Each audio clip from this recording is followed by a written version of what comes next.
मुच्यते। पूर्णस्य पूर्णमादाय पूर्णमेवावशिष्यते। ॐ शान्ति शान्ति शान्तिः। शैलो भुनक्तु सदा वीर्यं करवावहै तेजस्विनावधीतमस्तु मा विद्विषावहै। ॐ शान्ति शान्ति शान्तिः। शङ्करं शङ्कराचार्यं केशवं बादरायणं सूत्रभाष्यकृतौ वन्दे भगवन्तौ पुनः पुनः। ईश्वरो गुरुरात्मेति मूर्तिभेदविभागिने व्योमवद्व्याप्तदेहाय दक्षिणामूर्तये नमः। सदाशिवसमारम्भां शङ्कराचार्यमध्यमां अस्मदाचार्यपर्यन्तां वन्दे गुरुपरम्परां। श्रुतिस्मृतिपुराणानाम् आलयं करुणालयं नमामि भगवत्पादं शङ्करं लोकशङ्करम्।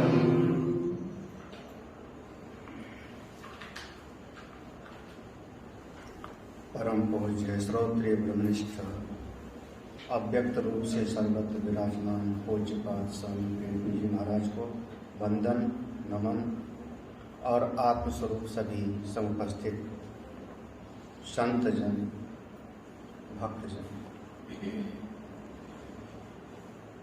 वही तत्ववेत्ता धन्य है, वही आत्मज्ञानी धन्य है।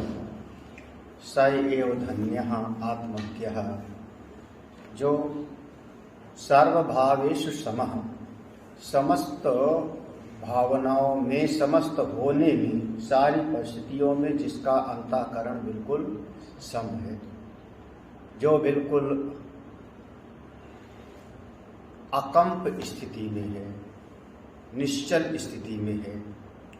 किन किन परिस्थितियों में तो द्वंद्व आते हैं, द्वंद्व सबके जीवन में आते हैं। देखते हुए, पश्यन देखते हुए, सुनते हुए,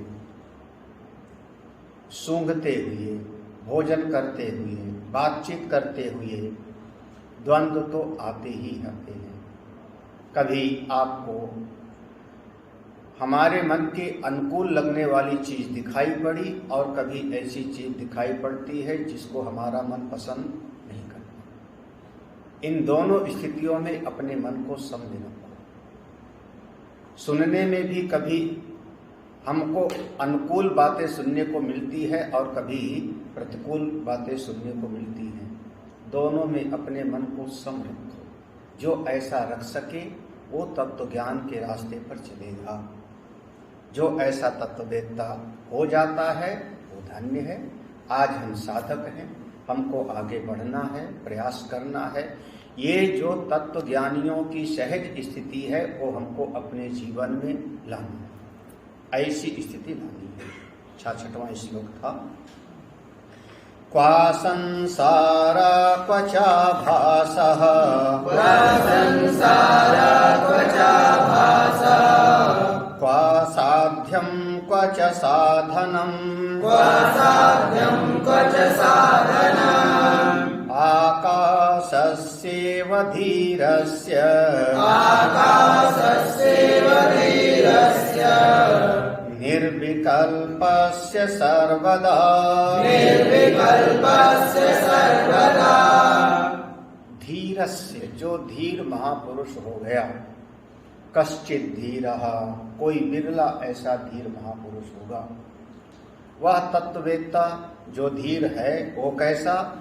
अब उसने अपने भीतर एक ज्ञान की दृष्टि को प्रकट किया, विवेक की दृष्टि को जगाया, और उस विवेक की दृष्टि से उसको समझ में आ गया जैसे यह हमको आकाश में नीलापन दिखाई पड़ता है। जब से हम समझदार हुए बचपन से लेकर के, और अभी भी वो जब कभी नजर ऊपर जाएगी तो आकाश तो नीला हमको दिखता है, लेकिन किसी समय पर हमारे भीतर एक विवेक जगा होगा। हमको ध्यान नहीं कि 10वीं क्लास में पढ़ रहे थे कि 12वीं में कि गुरुकुल में पढ़ रहे थे, लेकिन एक समय पर ये विवेक जगा कि आकाश का वास्तव में कोई रंग नहीं होता। कब आपका भीतर ये समझ में आया होगा, अपने आप विचार करो। लेकिन बचपन से दिखता था नीला, अभी भी दिख रहा है नीला, आगे भी जब तक आंख ठीक ठाक है, निर्दोष है आंख, तो इसमें जब देखेंगे तो नीलापन ही दिखेगा। तो आकाश नीला दिखाई पड़ता है, लेकिन जब विवेक दृष्टि जग गई तो हम कहते हैं कहाँ नीला जी? अगर तुमको दिखाई पड़ता है तो तुम्हारे मन का भ्रम है, तुम्हारी नजरों का धोखा है। असल में आकाश नीला होता नहीं, आकाश नीला नहीं है। बिल्कुल उसी प्रकार से ये जो संसार दिखाई पड़ रहा है, ये सारी सृष्टि दिखाई पड़ रही है। तत्ववेत्ता कहता है क्वा संसारः, कौन से संसार की बात कर रहे हो?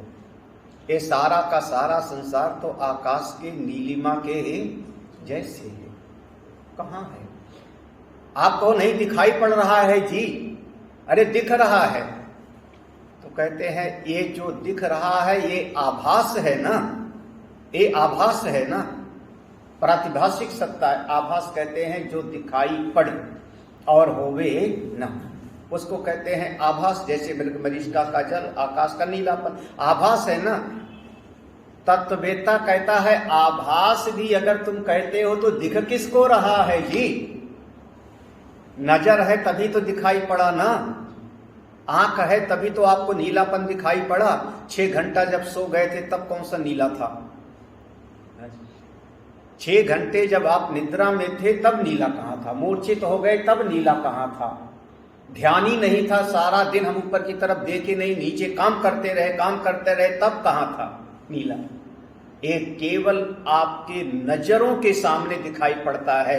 इसलिए दृष्टि है तो नीलापन दिखता है, दृष्टि नहीं तो नीलापन नहीं दिखता। इसलिए आभास भी कहाँ है? आभास माने अगर होवे तो हमेशा हमको दिखाई पड़े, यही ना? हाँ, होवे तो हमेशा दिखाई पड़े ना। चाहे अब आप अभी हमने कहा कि बचपन से लेके आज तक आकाश हमको नीलापन दिखाई पड़ रहा है, तो नीलापन देख करके एक ज्ञान से एक भ्रम मिटा कि आकाश में कोई उसका अपना रंग नहीं। ठीक है। एक दूसरा भ्रम ये है कि आकाश जो नीलापन दिख रहा है, ये दिखाई पड़ रहा है, वो भी वास्तव में है कहाँ? क्यों? क्योंकि अगर वास्तव में होता तो हमको हमेशा दिखाई पड़ता। हम जब ऊपर की तरफ नजर उठाते हैं, गौर से देखते हैं, तब दिखाई पड़ता है। अन्यथा हम नीचे नीचे रास्ते से चलते चले जा रहे हैं, जमीन को देख रहे हैं, उस समय हमको नीलापन भी दिखाई ही। हाँ, तो ये दृष्टा की दृष्टि के समकाल ही सत्ता है, देखने वाले के दृष्टि के समकाल सत्ता है। देखने वाला जब तक देखता है तभी तक है, उसके बाद वो कहीं पर भी है नहीं। इसलिए आभास भी कहाँ है? चलो इसको समझो, अगर कहना चाहो तो हम सीधा कहें। जैसे यहां लिखा ना, क्वा संसारः क्वाचा आभास, दो चीज है ना, संसार कहाँ और आभास कहाँ। अब हम ऐसे कह रहे हैं हिरण कहाँ है और सोने का हिरण कहाँ है? दो शब्द प्रयोग किया ना, हिरण और सोने का हिरण, दोनों चीज है ना। तो हिरण होते हैं, बिल्कुल हिरण तो होता है, हाँ, लेकिन वहां तो हिरण भी नहीं है। जहां पर हिरण दिखाई पड़ रहा है, सीता जी को, राम जी को बाण लेके दौड़ पड़ रहे हैं, वहां पर तो मारीच मामा है। कौन है वहां पर? हिरण कहां है? वहां तो मारीच मामा है। लेकिन इनको दिखाई क्या पड़ रहा है? जैसे रस्सी पर सर्प दिखाई पड़ता है, तो दिखाई पड़ रहा है क्या? हिरण होता तो मिलता ना कहीं। किसको मिला? किसको मिला? दिखाई पड़ा था, पीछे दौड़े थे, पीछे दौड़ते दौड़ते बाण चलाए थे। बाण चलाते समय जब वो लग गया बाण तो चिल्ला पड़ता है, हा लक्ष्मण। और जब मरता है लक्ष्मण लक्ष्मण कह के, तो राक्षस का शरीर था। जब राम जी उसके पास पहुंचे तो वहां दिखाई पड़ा था राक्षस। जो सामने मिला था वो राक्षस है। तो हिरण दिखा था, मिला कहां? तो हिरण कहां है? वो तो रावण का मामा था, मारी। तो क्या संसारा माने हिरण ही कहां है? और उस हिरण में भी आपने लगा दिया क्या? हिरण बहुत चमकने वाला सोने का है। वो भी आपकी दृष्टि का भ्रम था, वो भी दृष्टि का भ्रम था। वास्तव में ना ये संसार है और ना आभास है। ये जिसको अब वेदांत की भाषा में कहे प्रातिभाषिक सत्ता भी नहीं है। प्रातिभाषिक सत्ता जिसको कहते हो वो भी केवल नजरों का भ्रम है, व्यवहारिक सत्ता भी नहीं है। क्वा संसारा व्यवहारिक सत्ता का निषेध है, क्वाचा आभासम प्रातिभाषिक सत्ता का निषेध है। केवल है तो केवल एक आत्म सत्ता है, उसके अलावा कुछ और है नहीं। अच्छा, जब एक केवल आत्म सत्ता है तो वो अपना मिले हुआ है, सर्वव्यापक है। तो जब अपना मिले हुआ है तो जो अपना मिला हुआ होता है वो कभी, जो प्राप्त है मिला हुआ है वो कभी हमारे लिए साध्य नहीं बनता। कोई भी व्यक्ति खुद को पाने का साध्य लक्ष्य कभी नहीं बनाता। खुद को पाना है, वेदांत में भी ब्रह्म विद्या के मार्ग में भी खुद को पाने का लक्ष्य नहीं है, बल्कि स्वयं के वास्तविक स्वरूप को जानने का लक्ष्य भले हो। हाँ, जीवस्य तत्व जिज्ञासा, जानने का लक्ष्य ना, अथा तो ब्रह्म जिज्ञासा, पाने का नहीं है। हाँ, तो साध्य माने वो चीज जो आज हमको पाने की लालसा है। हमारे सामने बाजार में है, कहीं पर कोई पद है, कोई वस्तु है और पाने की इच्छा है, तो जिसको हम पाना चाहते हैं उसको हम कहते हैं साध्य। साध्य जो पाने की इच्छा वाला है उसको हम कहते हैं साधक। साध्य लक्ष्य जो पाने की इच्छा वाला है साधक। और ये साधक जिस माध्यम का उपयोग करता है साध्य की प्राप्ति के लिए, जो उपाय का प्रयोग करता है, उसी का नाम हो जाता है साधन। जैसे एक आदमी जो है साध्य है, उसको मंत्री पद की प्राप्ति, मंत्री बनना चाहता है। कौन बनना चाहता है? अरे हम इस क्षेत्र में रहते हैं, यहाँ के हम जमींदार हैं, बड़े आदमी हैं। हम माने जिस जाति देश में पैदा हुआ है वो शरीर, वही ना। फिर अब साधन क्या है? कितना वोट कौन सी जाति का है, कौन सा जो है प्रभाव वाला है, किसको कहाँ तोड़ा जाए, ये साधन हो गया उसका। हाँ, साध्य साधक और साधन, यही ना, साध्य साधक और साधना। बस यही चीज का इसका विवेक करना चाहिए। तो साध्य माने वो चीज जो आज हमको मिला नहीं है, अभी हमको प्राप्त नहीं है, बाजार में होगा, कहीं और पद है, स्वर्ग की कामना है तो स्वर्ग साध्य हो जाएगा। हाँ, वस्तु की प्राप्ति की कामना है वो साध्य हो जाएगी। हाँ, साध्य माने जो अभी प्राप्त। अच्छा, जो तत्ववेत्ता है वो क्या समझ रहा है? अरे ये तो मेरा अपना स्वरूप है जी, ये तो मैं ही हूं, खुद मैं हूं, मैं ही तो आत्मा हूं। तो अब साध्य बाकी बाहर कहां रहा? साध्य बाहर कहां रहा? क्योंकि ये तो मेरा अपना आपा है, अपना निजी बना है, मिले हुआ है। तो ऐसे तत्वज्ञानी की दृष्टि में साध्य भी क्या साध्य? जब साध्य नहीं रहा तो साधन क्या करे वो? बड़ा विचित्र। क्या साधन? देखो, साध्य होगा तो साधन करेगा ना, लक्ष्य है तो वो प्रयास करेगा। ना साध्य रहा और ना साधन, वो तो स्वरूप निष्ठ महात्मा। ऐसे कोई तत्ववेत्ता होते, पूरा तत्वज्ञानियों का प्रसंग है, पूरा का पूरा। अब उनकी दृष्टि में ना संसार, ना आभास, ना ही वहां पर कोई साध्य और ना ही कोई साधन। कुछ नहीं। एकमेव अद्वितीयम, केवल एकमात्र अद्वय ब्रह्म ही ब्रह्म है। जित देखो तेरे पास वही तो है, उसके अलावा और क्या है जी? एक वही है। ठीक है, वही पानी है, वही पानी है, तरंग के रूप में दिखाई पड़ रहा है। वही पानी फेन बुदबुदा के रूप में दिखाई पड़ रहा है समुद्र के किनारे। वही पानी है झाग बन के दिखाई पड़ रहा है। वही पानी है बर्फ बन के दिखाई पड़ रहा है। लेकिन जिसकी दृष्टि जल पर समझ गई, उसकी दृष्टि में सबका सब जल ही है, सबका सब जल मात्र है।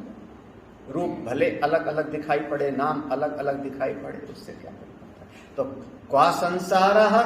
अब उसके सामने कोई संसार नहीं है। संसार माने, संसार माने अविद्या, कामना और कर्म। यही संसार का मूल बीज है, अविद्या, कामना, बस। उसके सामने रहा नहीं, फिर कोई आभास नहीं रहा साथ। अब देखो फिर कैसा है? आकाशस्य एव निर्विकल्पस्य सर्वदा। वो आकाश के जैसे, शुद्ध आकाश के जैसे, अनंत अनंत आकाश के जैसे, आकाशस्य एव निर्विकल्पस्य। जैसे आकाश में, आकाश का कोई रूप नहीं है, आकाश का कोई अपना रंग नहीं है, न रूप है, न रंग है, न छोटा है, न बड़ा है, न लंबा है, न चौड़ा है, न षटकोण है, न कोई नहीं है। तो वो कैसा है? वहां कोई कल्पना नहीं हो सकती। जैसे आप कहो कि ये वाला फल पीले रंग का है, देखो एक गुण बताया ना, ये वाला फल पीले रंग का है, इसका मतलब कोई फल सफेद भी होता, कोई हरा भी होता होगा। तो क्या हो गया? विकल्प हो गया, विकल्प हो गया। आलू कैसे खरीदना? छोटे वाले कि बड़े वाले? हाँ, तो बड़ा वाला आधा आधा किलो का, एक एक किलो का। तो अब आपके सामने विकल्प खड़ा हो गया, विकल्प, क्योंकि ठेले पर छोटे आलू भी हैं, मझोले भी हैं और बड़े भी हैं। जब तीन तरह का है तो आपके सामने विकल्प हो गया कि छोटा खरीदना है कि बीच वाले साइज के खरीदने हैं कि बड़ा वाला। एक इसका नाम हुआ विकल्प। तीन रास्ते हैं चौराहे पर खड़े हो, तीन रास्ता जा रहा है, एक से आए थे, तीन और जा रहा है चौरास्ते पर से। अब आपके सामने विकल्प हो गया कि इस रास्ते से जाएं कि इस रास्ते से जाएं कि इस। विकल्प माने एक के अलावा दूसरा भी दिखाई हमको। आकाश तो एक ही है, वो तो ज्यों का त्यों है, तो विकल्प ही नहीं, निर्विकल्प से। जैसे आकाश निर्विकल्प है, ऐसे आपका अपना आत्मा निर्विकल्प से सर्वदा हमेशा ही ऐसा रहता है। बिल्कुल आप शुद्ध निर्मल सच्चिदानंद ब्रह्म हो। अपनी आत्मदृष्टि से देखो तो आप कभी कुछ करते ही नहीं हो। अकर्ता और अभुक्त, ना करता हो ना भुगता हो, ना रागी हो ना द्वेषी हो, ना धर्मी हो ना अधर्मी हो। आप तो जीवन मुक्त हो। खुद को भूल गए तो फंस गए, खुद को भूल करके फंस गए। महाराज श्री कहते थे, मान मान कर बंधन में आयो। मान मान कर, मान लिया आपने। पहली मान्यता यही बना लिया, देहो हम, शरीर में हूं। फिर ये मान्यता बना लिया कि सुंदर हूं, खराब हूं, गोरा काला हूं। फिर ये मान्यता बना लिया कि मैं ये काम करने वाला हूं। फिर ये मान्यता बना लिया कि मैं सुख दुख भोगने वाला हूं। सब आपकी मान्यता है। असल में ना सुख की सत्ता, ना दुख की सत्ता, ना राग ना द्वेष। आप तो केवल एक उसी ब्रह्म का विलास चल रहा है। इसको कहते हैं चित्त विलास। उसी चैतन्य तत्व का विलास मात्र है और उसके अलावा कुछ है ही नहीं। कोई समझता है इस बात को, सब नहीं समझ सकते। एक खाला का घर ना ही, सबके लिए नहीं होता। कोई बिरला जो अपना जीवन लगाता है उसको समझ में बात आती है। देखो, साजयत्यर्थ संन्यासी, साजयत्यर्थ संन्यासी, पूर्ण स्वर सविग्रह, पूर्ण स्वर सविग्रह, अकृत्रिमो अनवच्छिन्नो, अकृत्रिमो अनवच्छिन्ने, समाधिर्यस्य वर्तते, समाधिर्यस्य वर्तते, सा जयति। सा जयति, देखो वही वास्तव में जीत लेता है। सा जयति माने वह तत्ववेत्ता जीत लेता है। सा जयति किसको जीत लेता है? किसको जीत लेता है? सबको जीत लेता है, सबको। जिसने मन को जीत लिया, जिसने खुद को जीत लिया, वो सबको जीत लेता है। ओ ताश तो तुम लोग खेले नहीं होंगे कभी। अब जो नहीं खेला होगा, क्या खेले भी होंगे तो बताओगे थोड़े यहाँ पे। हाँ, ताश में जो एक होता है इक्का, वो सबसे बड़ा होता है ना। सबसे बड़ा इक्का होता है कि तुरुप की दुक्की, तुरुप का जो छक्का पंजा चौथा, तुरुप का वो बड़ा होता है कि इक्का? क्या वो इक्का बड़ा होता है?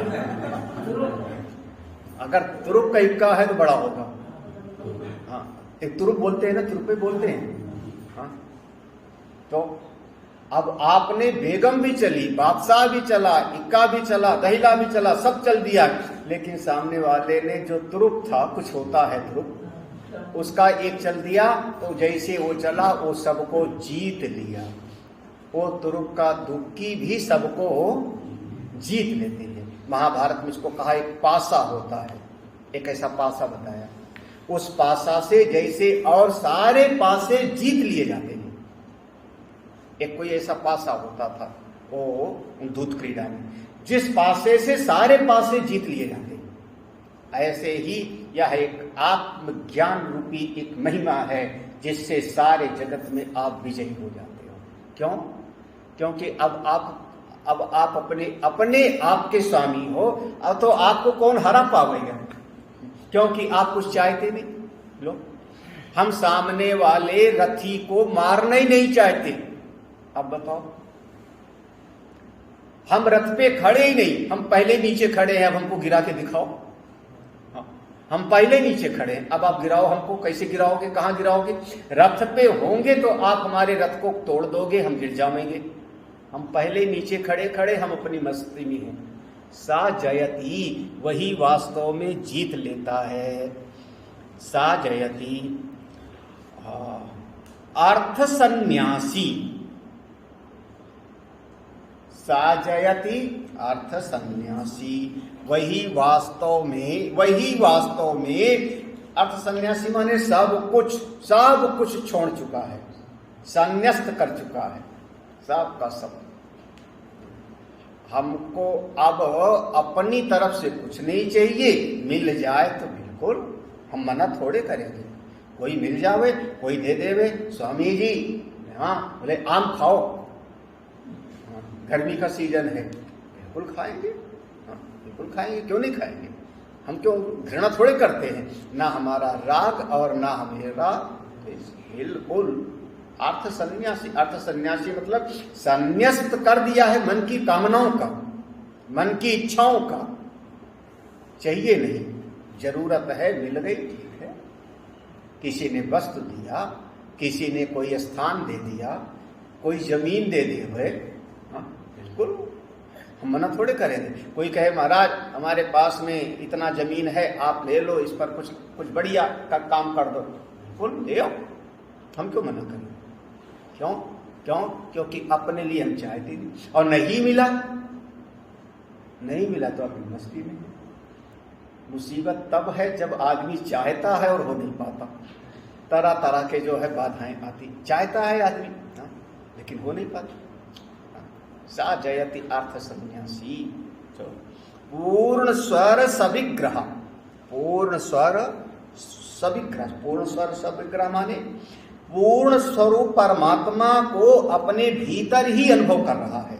इसको ऐसा समझना, वह पूर्ण स्वरूप जो परमात्मा है वो चलता फिरता ब्रह्म है। स्वर सविग्रह इसको कहते हैं। वो जैसे आप चीनी से बना हुआ खिलौना, चीनी से खिलौना बनाया आपने, वो हाथी दिख रहा है, घोड़ा दिख रहा है, लेकिन चाहे जिधर से चखोगे निकलेगा क्या उसमें? चीनी से बना हुआ खिलौना तो चाहे उसकी टांग खाओ, चाहे उसकी सूंड खाओ, चाहे उसकी पीठ को चखो, सब जगह से वो क्या निकलेगा? मीठा। क्योंकि बना किससे है? चीनी से। यही ना, चीनी से बना हुआ खिलौना चाहे जिधर से चखो मीठा ही मीठा निकलेगा।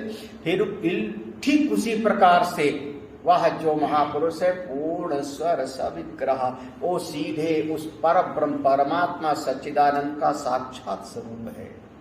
इसको पूज्य उड़िया बाबा महाराज जी के लिए कहा जाता था चलते फिरते ब्रह्म है।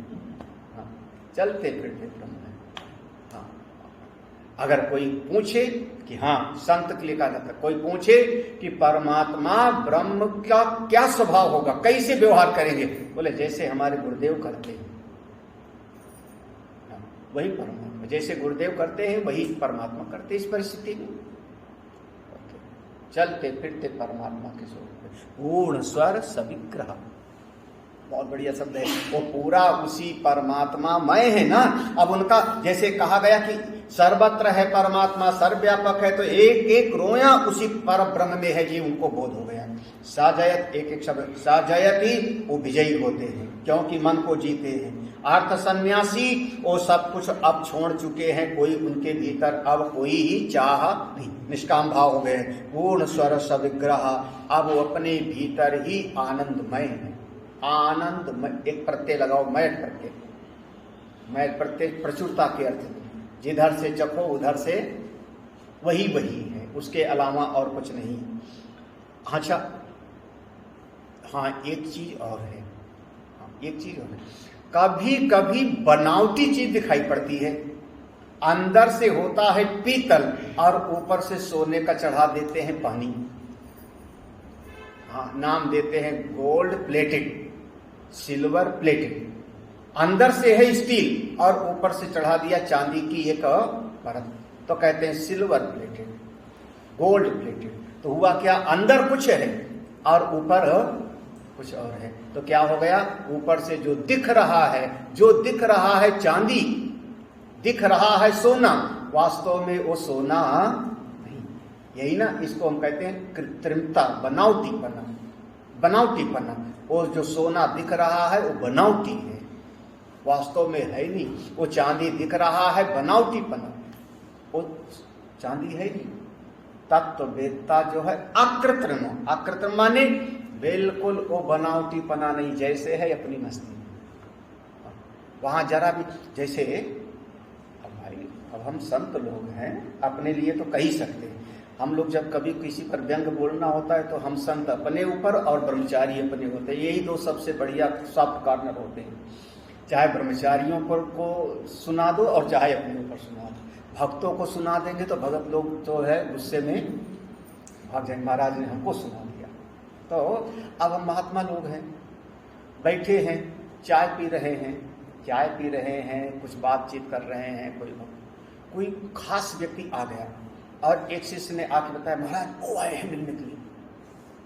अच्छा अच्छा, हटा हटा चाय, हटा चाय हटा, पूरा का पूरा ध्यान करने बैठ गए। अब माला हाथ में, महाराज जी ध्यान कर रहे, 3 दिन से मौन है स्वामी जी, 4 दिन से खाए नहीं है कुछ। हाँ, क्या हो गया, अब इनका ध्यान और ये सब कृत्रिम हो गए। कृत्रिम माने हो गया अब ये बनावटीपन, वास्तविकता नहीं। वास्तविकता में तो हम जैसे हैं वैसे। किसी को अच्छा लगे तो वाह वाह, ना अच्छा लगे तो वाह वाह, हम ऐसे ही हैं, ऐसे ही हैं। कोई बनावटी, कोई दिखावा नहीं, अकृत्रिम, अनवच्छिन्न। देखो अनवच्छिन्न माने इसका हुआ जो कभी भी कहीं पर भी वो किसी से सीमित नहीं होते। अनवच्छिन्न माने यहां पर ध्यान लगेगा वहां ध्यान नहीं लगेगा, यहां पूजा करेंगे वहां पूजा नहीं करेंगे। तो क्या हो गया, आपका देश से सीमित हो गया। देश, अमावस पूर्णमासी को ध्यान लगेगा और बाकी दिन ध्यान नहीं लगेगा, तो आपका ध्यान क्या हो गया, काल से सीमित हो गया, है ना।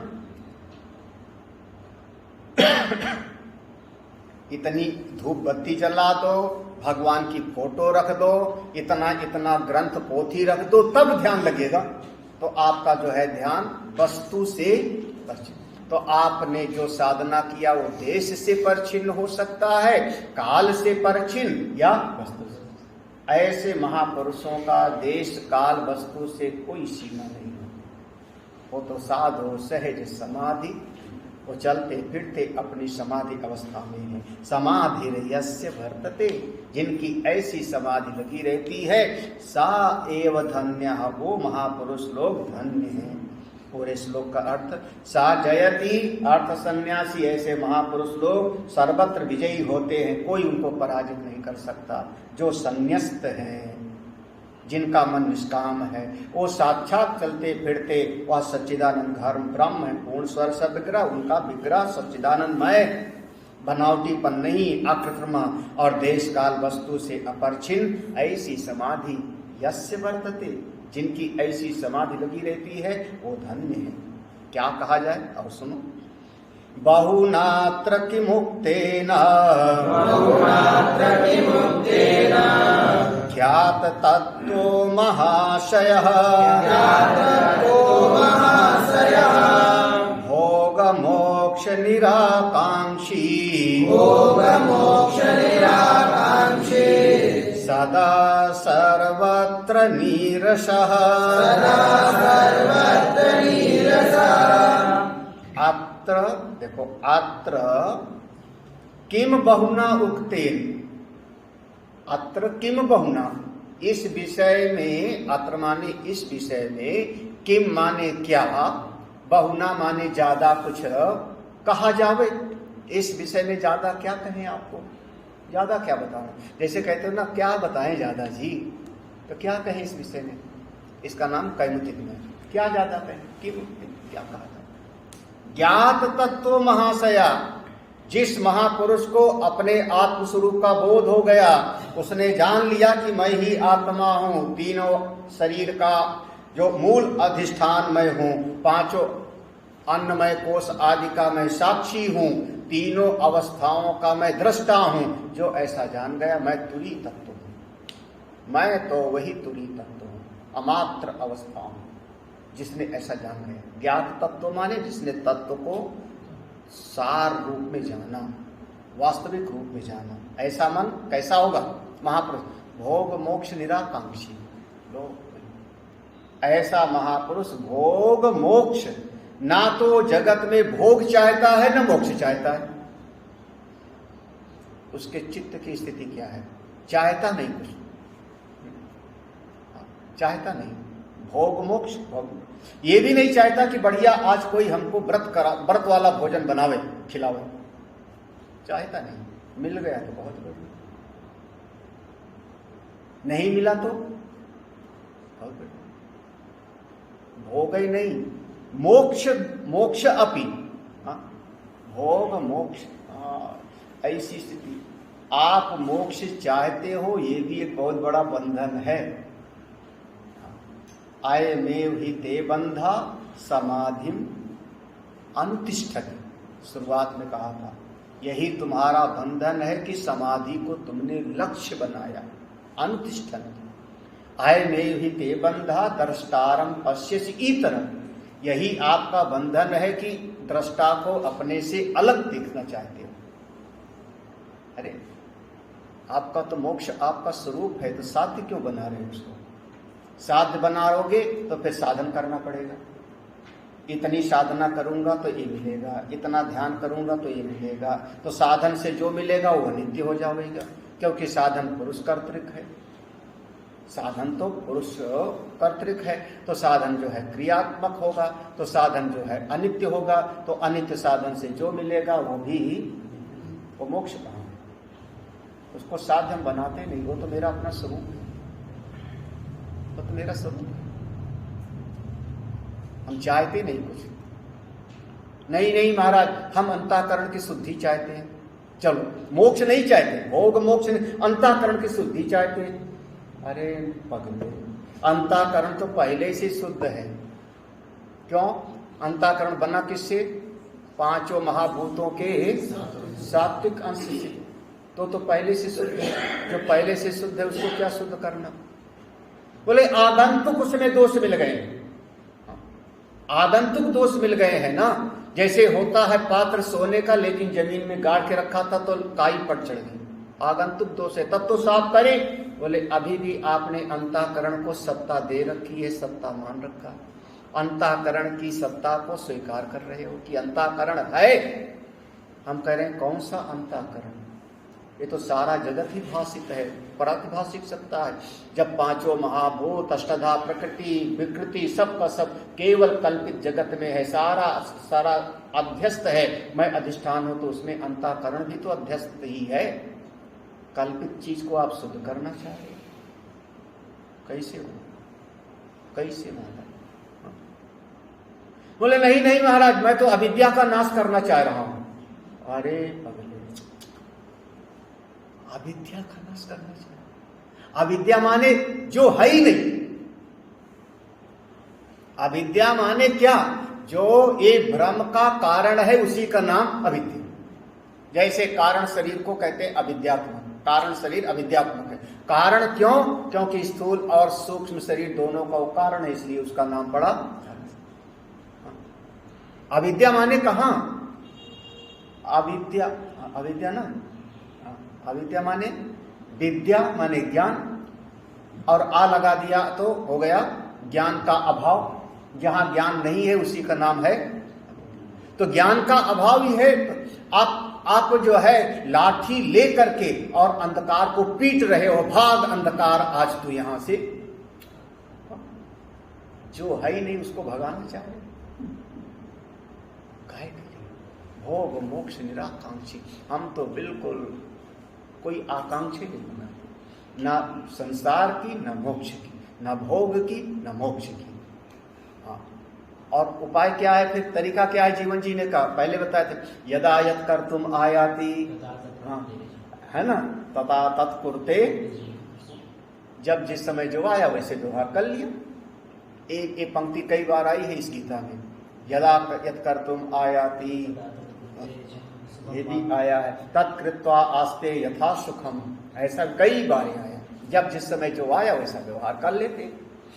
प्यास लगी पानी पी लिया, भूख लगी भोजन कर लिया, भगत जी आए उनको जो है आशीर्वाद दे दिया, दुष्ट आया उसने गाली दिया, मन को किनारे कर लिया, और बस।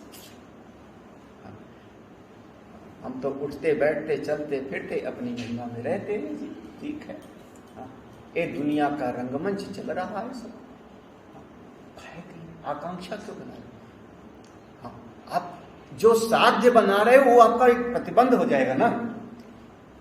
हाँ, साध्य क्या बना रहे? मोक्ष का, मोक्ष की प्राप्ति, भागवत प्राप्ति, अंतःकरण की शुद्धि या अविद्या का नाश। इतने हो सकता है आपकी नजर में साध्य माने यही ना, या तो अंतःकरण की शुद्धि, प्रमाण भी मिले लोग, योगिना कर्म कुर्वन्ति संगम त्यक्त्वा आत्मा, या तो अंतःकरण की शुद्धि या अविद्या का नाश, यही ना, या भगवत दर्शन या समाधि का लगना। यही तो आपको, यही तो आप कोई ना कोई साध्य तो बना रहे हो। और साधन से जो मिलेगा वो अनित्य होगा, वो परम परमात्मा नहीं।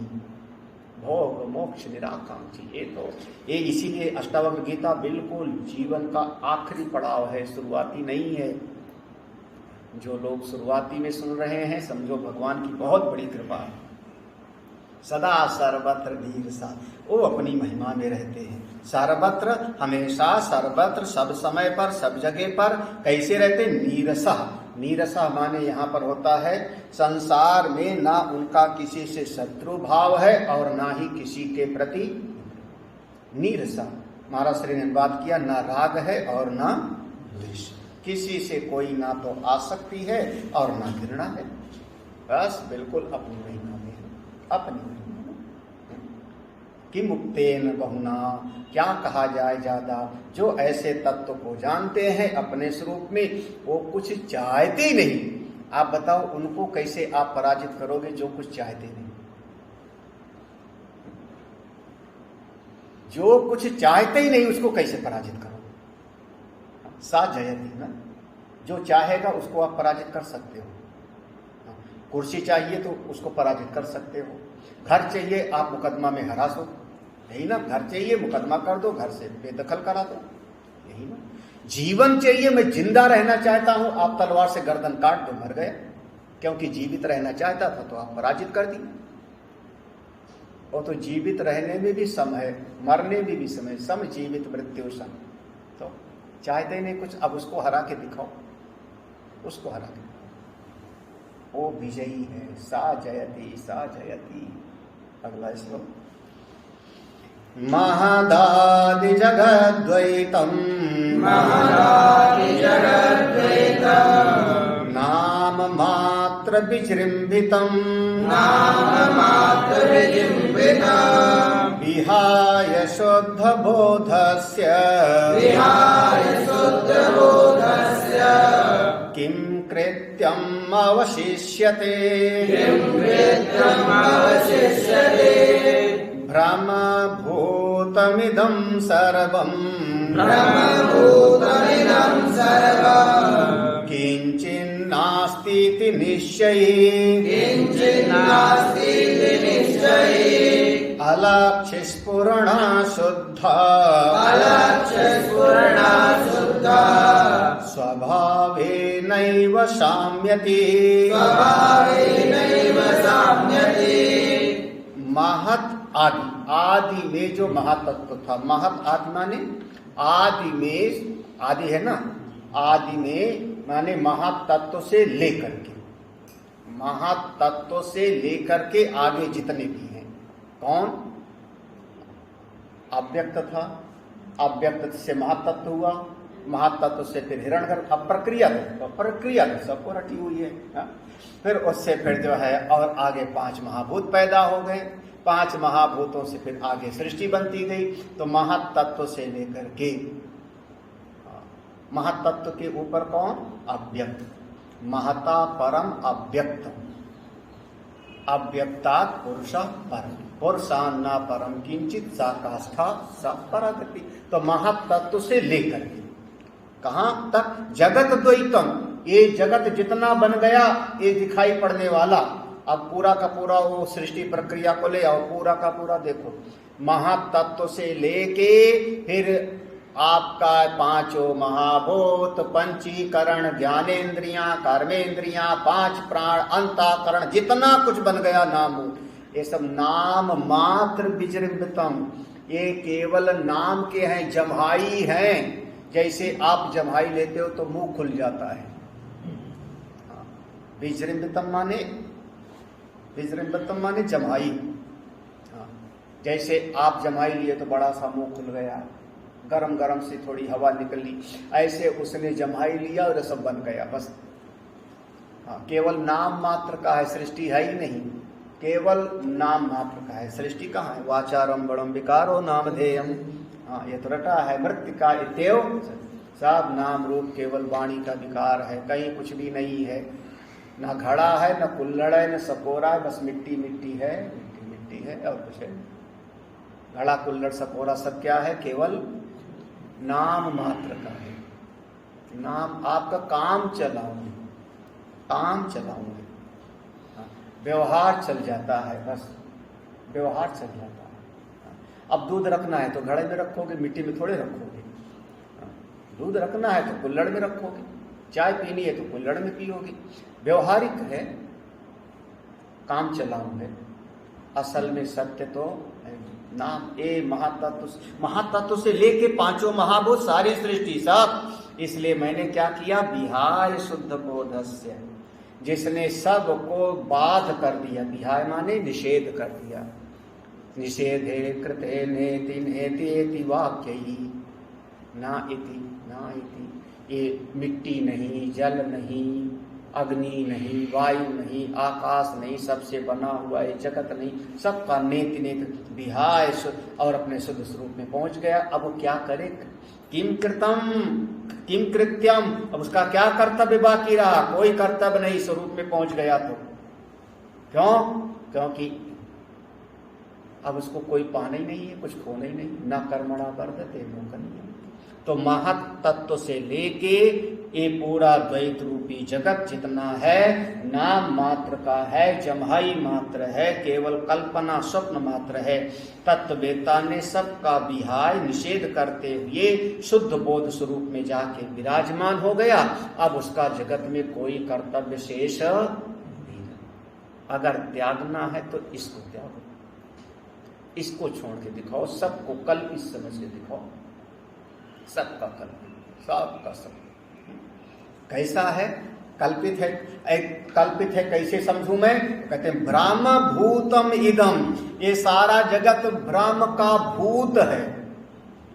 भूतम इदम, इदम सर्वम, देखो इदम सर्वम ब्रह्म भूतम, ये जितना इदम इदम तया दिखाई पड़ रहा है, ये पेड़, ये जंगल, ये नदियां, ये पर्वत, ये पहाड़, ये सब का सब आपका केवल केवल महाराज ब्रह्म भूतम, केवल कल्पना मात्र है। अच्छा, सपने में भी तो पहाड़ देखा था, सपने का पहाड़ सही है क्या? स्वप्न में भी हमने पहाड़ देखा, स्वप्न में भी नदियां देखी, स्वप्न में भी हमने कोई मंदिर देखा, वो सब का सब केवल सपने का था। ऐसे पूरा अनंत कोटि ब्रह्मांड सब का सब स्वप्नवत है। इदम सर्वम ब्रह्म भूतम किंचित नास्ति निश्चय, ये निश्चय कर लो, देखो निश्चय इति निश्चय, ये निश्चय करो, किंचित ना अस्ति इति निश्चय, एक वास्तव में कुछ है नहीं, सत्ता नहीं है, केवल प्रतीति मात्र है नहीं, दिखता है। दुनिया में बहुत सारी चीजें हैं जो होती नहीं दिखती, होती नहीं दिखती, बहुत सारी चीजें, एक दो नहीं।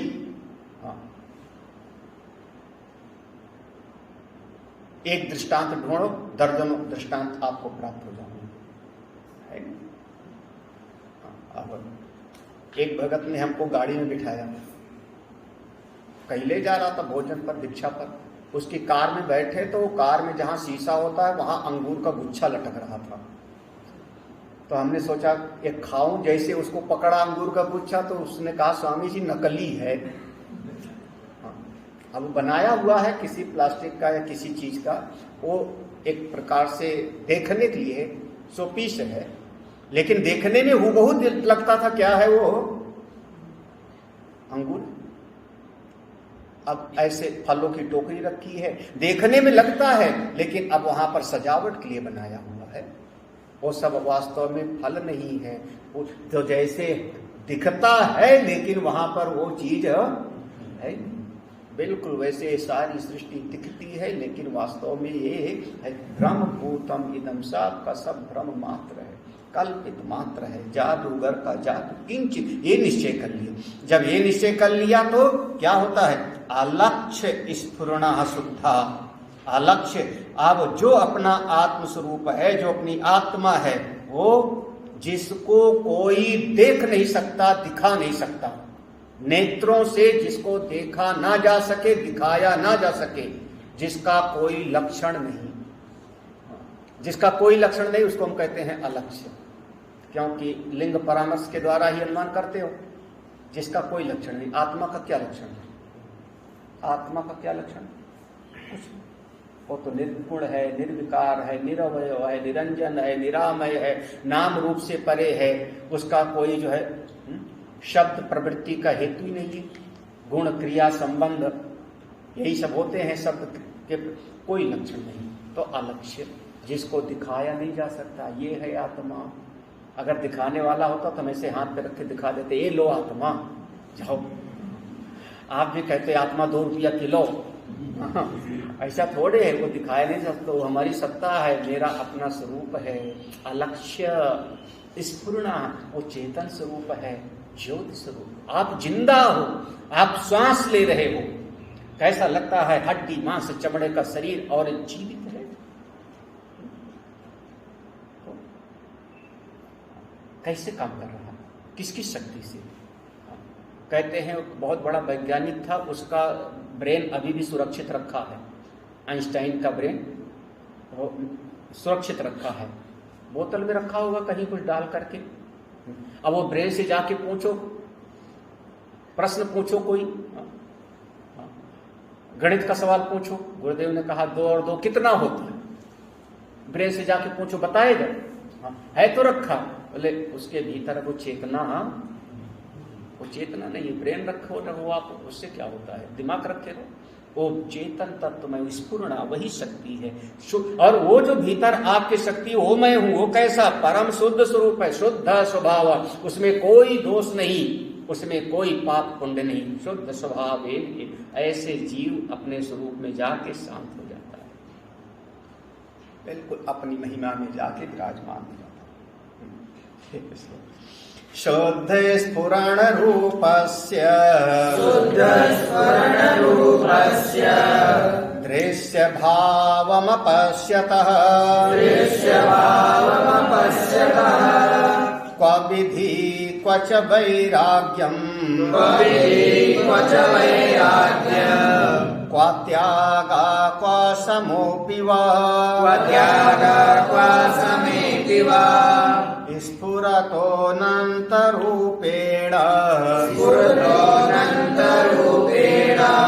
प्रकृतिं च न पश्यतः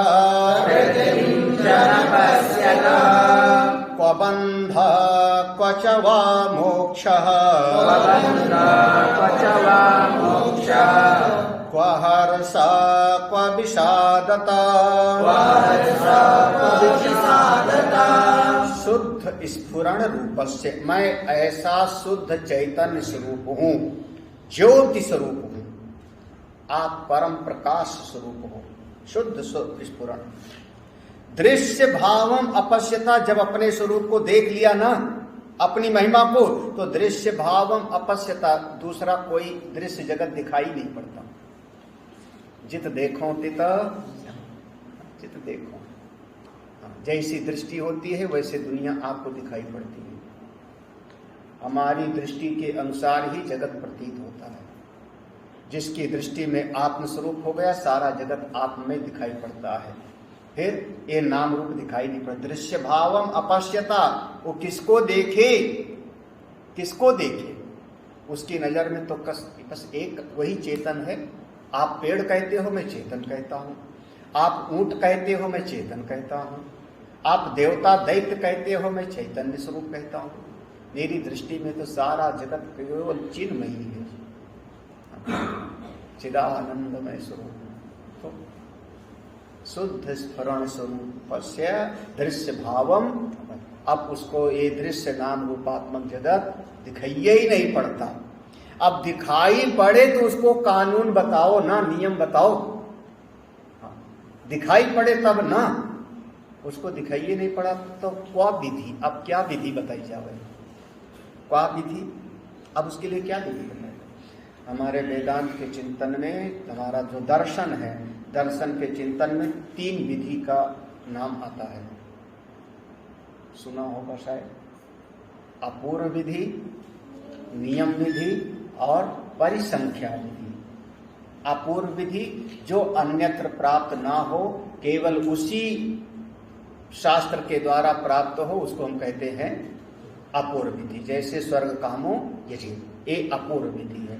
श्रुति के अलावा और किसी भी प्रक्रिया से हमको प्राप्त नहीं होता। नियम विधि, जब 2 प्रकार का हमारे सामने विकल्प होवे तो उसमें से किसी एक का ही आलंबन लेना चाहिए, इसको कहते हैं नियम विधि।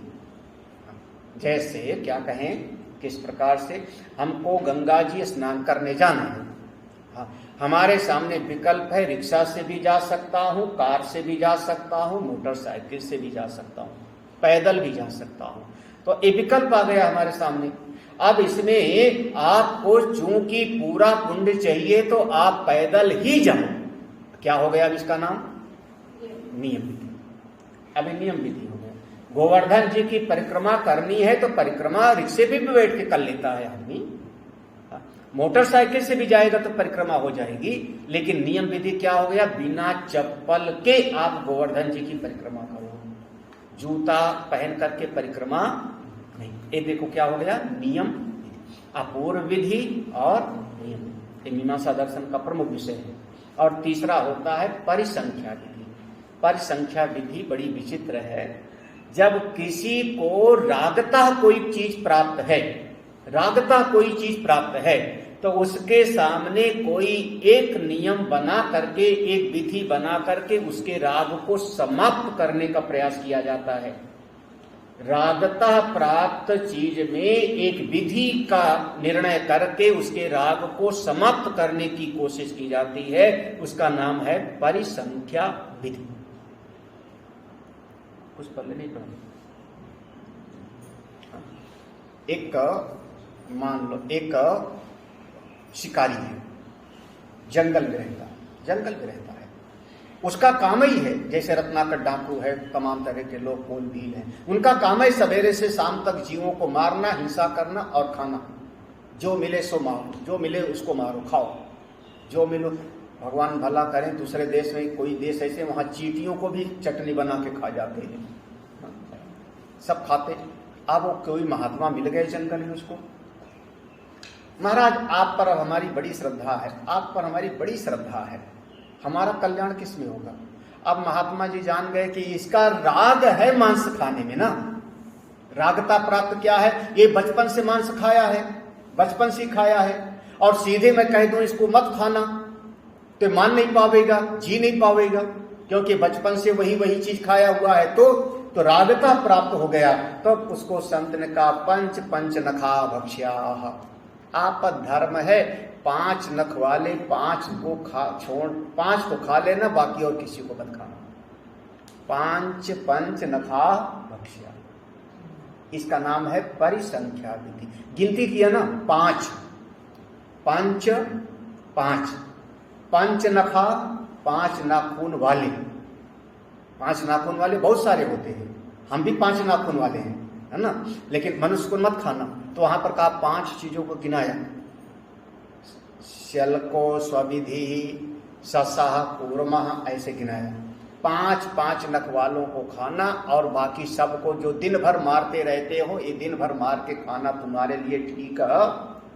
तो उसमें क्या किया, जो उसको स्वभाव में है, रागता प्राप्त है, उसमें कुछ नियम बना करके उसकी राग को मिटाने का प्रयास। थोड़े दिन तक जो है वैसा करेगा, विचार करेगा, सबको नहीं मारेगा, कुछ दिन के बाद में उसको हम कहेंगे अब मांस खाए मत तू। इसका नाम हुआ परिसंख्या विधि, परिसंख्या विधि। नहीं क्लियर हुआ? जब बहुत सारी चीजें होते हैं उसमें थोड़ा सा हम उसमें वो लगा देते हैं, एक नियम बना देते हैं। तो इस प्रकार से क्वा विधि, विधि माने जो तत्ववेता हो गया, जिसको दृश्य जगत दिखाई नहीं पड़ रहा है, अब वहां उसको विधि क्या बताई जाए, कौन सी अपूर्व विधि की, नियम विधि की, परिसंख्या विधि, कौन सी विधि बताएं, कोई विधि नहीं जी। हाँ, क्वाच वैराग्यम, कौन सा उसके, अब वैराग्य क्या क्या बताएं, वही विधि निषेध की क्या बताएं। क्वा त्यागा, त्याग की बात क्या बताएं। क्वा समोपि, अब उसको क्या कहें कि शांति ले आओ अपने भीतर, दुनिया ही नहीं दिख रही, जब जगत दिख ही नहीं रहा तो अशांति नहीं है, जब अशांत नहीं तो शांति भी क्या। ना वैराग्य, ना त्याग, ना शांति, ना ध्यान, ना भजन, वो तो बस अपनी मौज में है। वो दृष्टांत है ना कि वो भगवान शंकर जी के मंदिर में वो भगवान के शिवलिंग के तरफ जो है, शिवलिंग के ऊपर ही पांव रख करके सो गए महापुरुष। महाराष्ट्र की घटना है, भगवान के शिवलिंग के ऊपर। अब दूसरे, ये महाराज कैसे लेटे हो, ये क्या है तुम्हारा ना समझ, कहां से मूर्ख आ गए। उन्होंने कहा भैया जहां शिवलिंग ना हो वहां मेरा पांव तू ही कर दे, यहां शिवलिंग ना हो गए, शंकर जी जहां ना हो, शंकर जी जहां ना हो वहीं तू पांव पर रख दे। वो आदमी पांव पकड़ के इधर से उधर उठाता है, जहां जहां पांव रखता है वहीं वहीं पर सब जगह पर। तो हमारे यहाँ तो कंकर कंकर शंकर है, तो कहाँ उससे जगह खाली कहाँ, हम तो वही वही देखते हैं। अब क्या पूरब, क्या पश्चिम, क्या उत्तर, क्या दक्षिण, हमको तो उसके अलावा कुछ दिखाई ही नहीं पड़ता। तो क्वा विधि क्वा समोपि, हाँ 72वां श्लोक भी पढ़ लिया था। स्फुरतो अनंत रूपेण, वही अपना आत्मा स्वरूप, अनंत रूपेण वही अपना अनंत अपना स्वरूप स्फुरतः, वही सब में चेतन अभिव्यक्त हो रहा है। जैसे एक ही बिजली समस्त बल्बों में प्रकाशित हो रही, लाखों छोटे छोटे बल्ब जल रहे हैं, सब में एक ही बिजली, वैसे स्फुरतः अनंत रूपेण मैं ही वो चैतन्य अनंत रूप में स्फुरित हो रहा हूँ। ऐसा विचार करके अब प्रकृति नाप्य पश्यता, प्रकृति को अपनी आत्मा से अलग देखता ही नहीं। प्रकृति माने कौन? त्रिगुणात्मिका, सत्व रज और तम वाली प्रकृति, पंच महाभूत, ये हमसे अलग है नहीं, केवल चेतना का स्फुरण। तो अब क्या बंधा? जब प्रकृति नहीं तो बंधन कहाँ? क्या बंधा? क्वाचा मोक्षा, फिर मोक्ष कहाँ, फिर हर्ष कहाँ और विषाद कहाँ? हम तो सबसे मुक्त हैं अपनी महिमा में। अब उसको अपने से पृथक जगत कोई दिखता ही नहीं, ऐसा महापुरुष अपनी महिमा में विराजमान होता है। अगला श्लोक, हाँ ये तो बहुत ज्यादा पढ़ने लिखने वालों के लिए है। बुद्धि पर्यंत संसार है, जब तक बुद्धि है तब तक संसार है। पहले कहा था ना, कर्तव्यता जब तक है तब तक, अब ऐसे जो है बुद्धि पर्यंत संसार है। कल ओम पूर्णमदः पूर्णमिदं पूर्णात् पूर्णमुदच्यते पूर्णस्य पूर्णमादाय पूर्णमेवावशिष्यते। ओम शांति शांति शांति। हरि ओम। श्री गुरुभ्यो नमः। हरि